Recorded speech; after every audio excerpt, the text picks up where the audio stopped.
Hi, my name's Brian Fisher, and yes, I did choose to have my hair cut like this. Now everyone, the first video in a two-part, I think it will be two-part anyway, video series on how to swap your old control arms out for some control arms with some new bushes.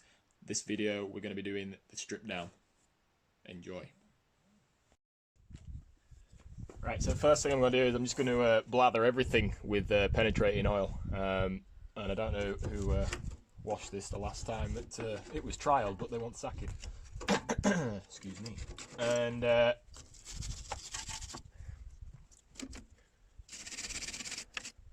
so we're going to be undoing these ball joints, removing the actual hub carrier and whatnot. So everything, just spray everything with penetrating fluid. Somebody's going to bicker in the comments about how WD-40 isn't a penetrating fluid, but it'll do to me.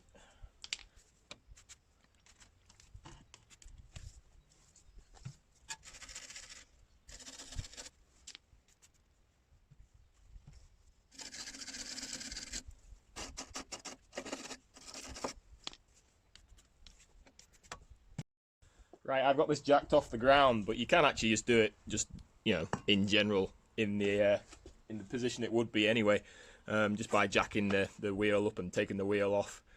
You just got to make sure that you don't, you know, you jack it up off the subframe or something like that.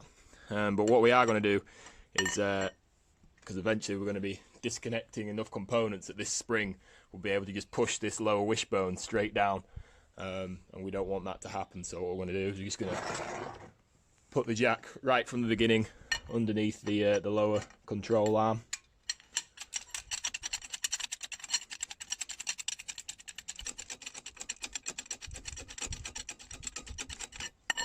To remove the caliper, it's just to undo the pipe clip first, which is a 22. Don't mind it if it spins.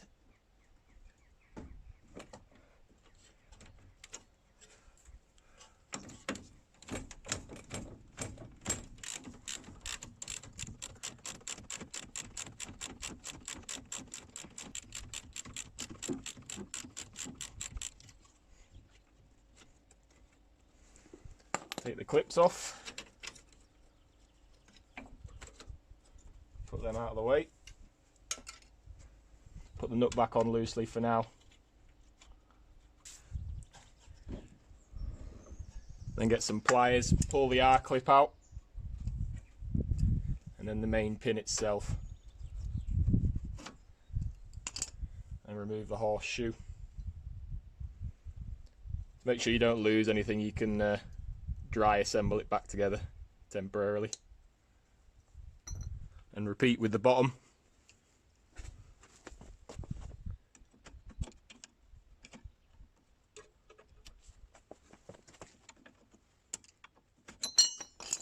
Make sure you don't lose these springs out of the bottom shoe. They have a habit of falling out, and then the caliper should just slide straight off. You can just tuck it out of the way, find somewhere to tie it up. I'm just going to put mine in there, like so. I'll move these springs out of the way as well. And the next job is just to undo the ball joint on the steering. Just pull the split pin out.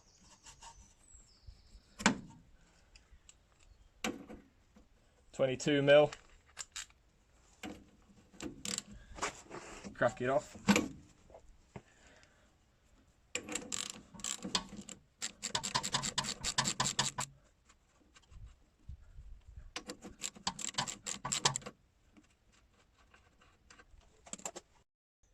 So this is called a duck mouth ball joint splitter, and take my advice, if you're going to be doing your own work on your Niva, you want to be investing in one of these, because for the likes of this joint here, you can get away with a couple of hammers on either side of the pitman arm and just smacking it and the ball joint will fall out. But where the steering box is, and also the relay arm, you can't get two hammers in there. You can't really get a conventional ball joint splitter in either. So what this is really handy for doing those ball joints and getting right in there. Trust me, it's an absolute lifesaver most of the time when you start doing those jobs. But literally it just goes on there like that. You tighten it up, nip it up, give it a clout, lift it up some more.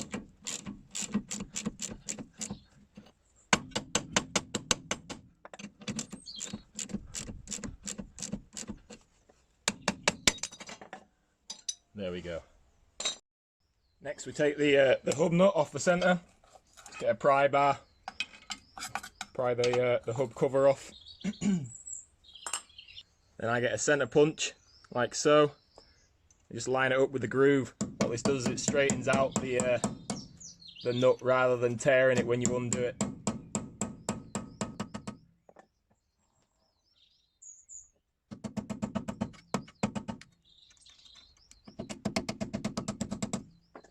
Then to undo the nut, it's a 27. I recommend you do this while the wheels are all on the ground, unlike me, who's made a rookie mistake and taken the wheels off before undoing the wheel and the hub nut. There we go. Took that somewhere safe. Next thing we're going to do is we're going to undo our upper and lower ball joints. Because we disconnected the brake hoses earlier on, we've already got this undone, so we can just undo this by hand. And then the bottom one, again, another 22. Just give it a good clout.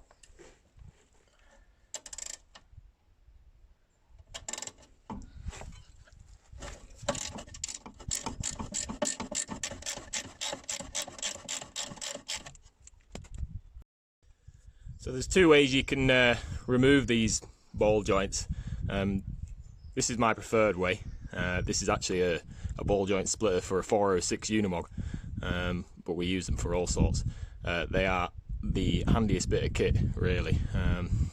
But literally, a bit like the duck mouth ball joint splitter that I showed you earlier on. This just slides over like so. Give it a bit of a tap to get it seated properly. And then it's a 19mm socket. You wind it on there.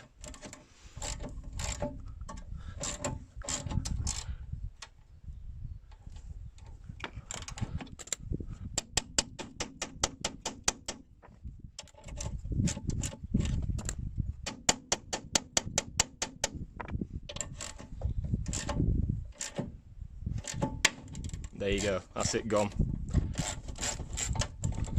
The alternative method, if you don't have any ball joint splitters, you can get a hammer, heavier hammer on the opposing side to what you're hitting, like that.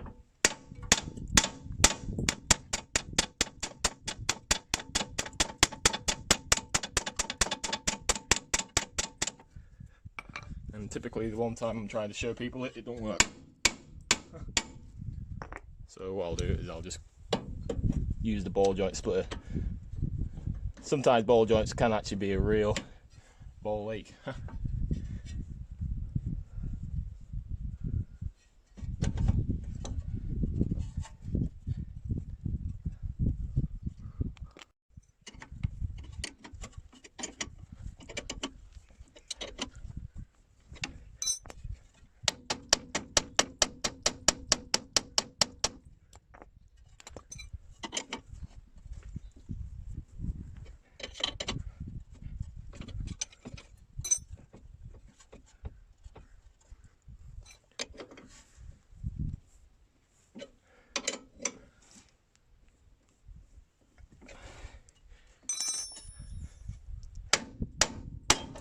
There we go. That's gone. This now, in theory, should just pull straight out. Don't lose your conical washer from your bearing.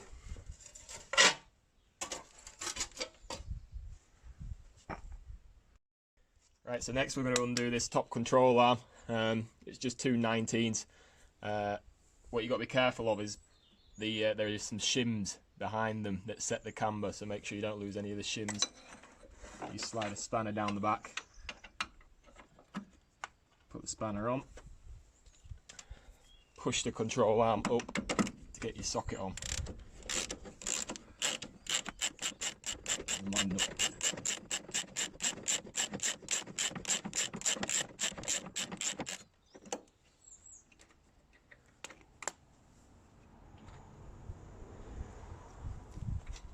slide that bolt out.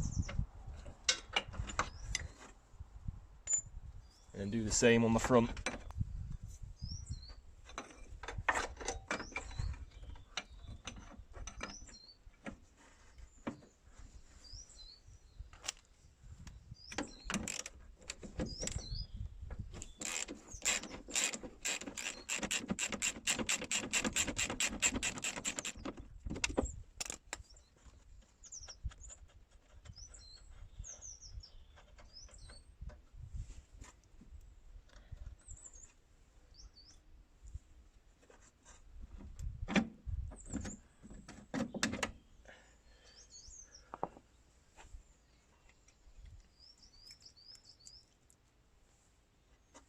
Make sure you grab the shims.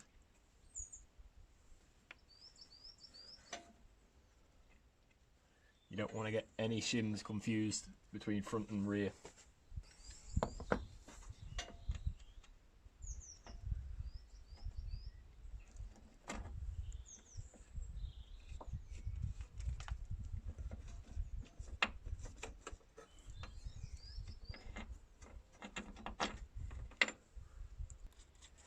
Once you've pulled all the bolts and shims out, you can dry fit it all back together so you don't lose anything. Next we're going to undo the dampers. Just undo it with a 14 at the top. These are Monroes, I don't know what they are from the factory, the nuts. I presume they're still 14.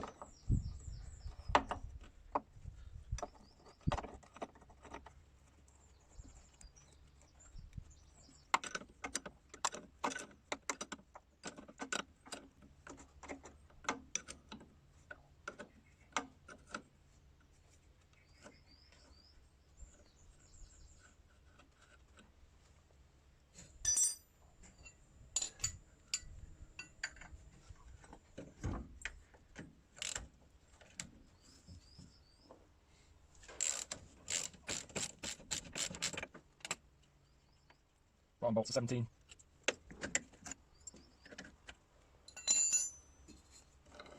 Compress the damper. Make sure you take the bush and washer.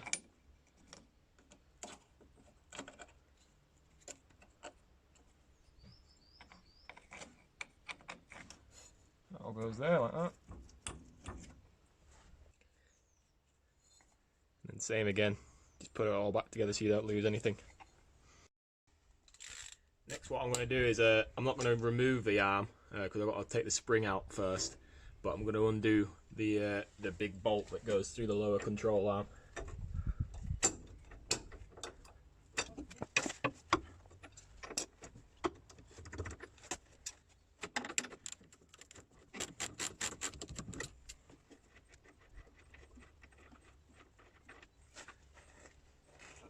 Just remove the washer.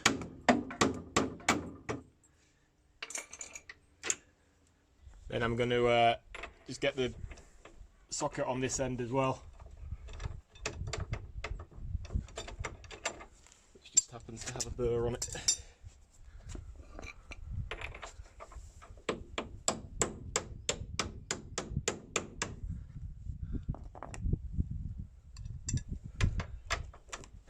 I'm just going to try and rotate the shaft just to make sure it's free, which it is, which is good.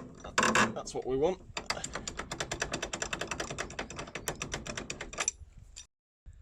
So there's different ways of getting the spring out, which is what we're going to do next. I have heard people just dropping the lower arm down and the spring will just slide out, but my balls aren't that big, so I'm not prepared to have the chance of the spring flying out. So what I've got is I've got a spring compressor, which literally just sits in, bang it over there like so, and it'll just compress the spring for you.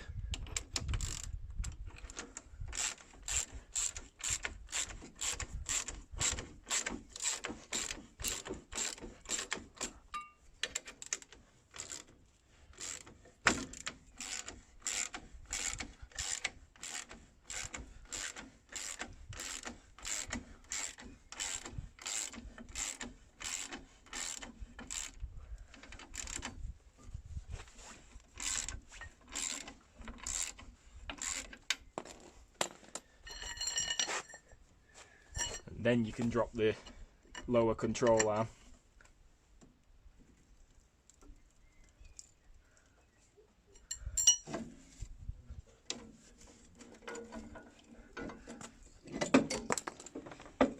The jack just pulls out, and then the spring falls out, just like that. Right, so we've got the spring out. Now we just got to get this lower control arm off. So what I'm going to do is I'm just going to put the nut back on loosely, and then get the copper knocker and give it a clout just to make sure it's going to slide out.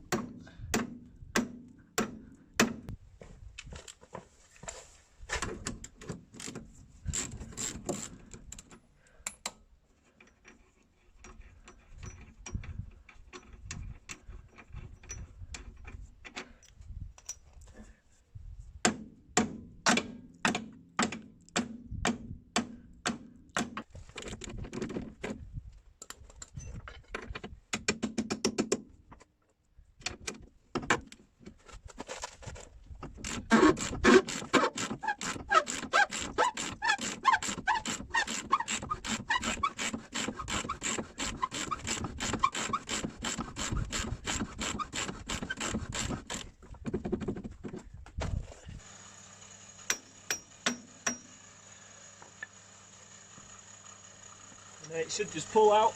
Again, shims, be aware of the shims.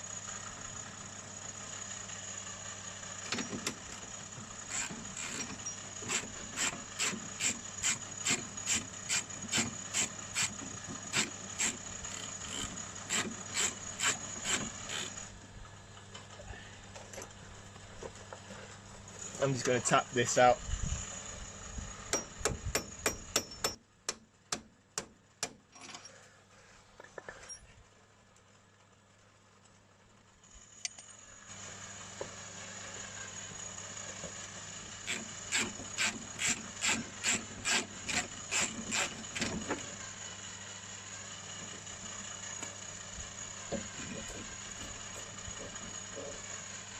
There we go.